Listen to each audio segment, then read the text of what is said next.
Thank you, Mr. Chairman. I'll try to make up for some of that and just focus on one question. Mr. Gabler, prior to NAFTA, Mexico was a minor importer of U.S. rice, typically sourced from Asia. Since the implementation of NAFTA, they've become the largest market for U.S. rice, particularly important to Mid-South region, medium and long grain production. In the last few years,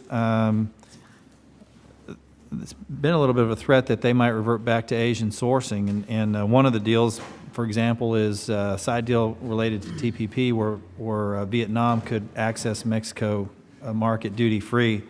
I guess my question is, does NAFTA renegotiation process create any problems for that competitive edge that we have in Mexico with regard to rice that might accelerate their decision to now start to source from Asia?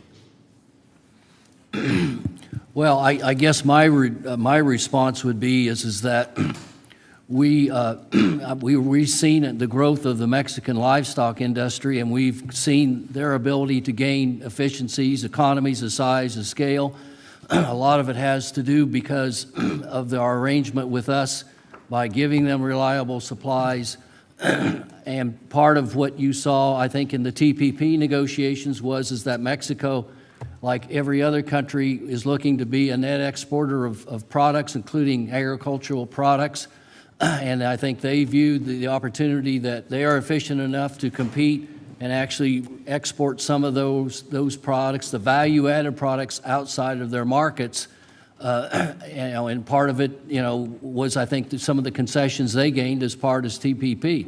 But it's all underdriven and enlightened by the fact that our system with no tariffs and the ability to create the efficiencies have made that possible. And I would remind you that Mexico already is very aggressive. They have 46 FTAs already, so they know how to negotiate trade agreements and get access.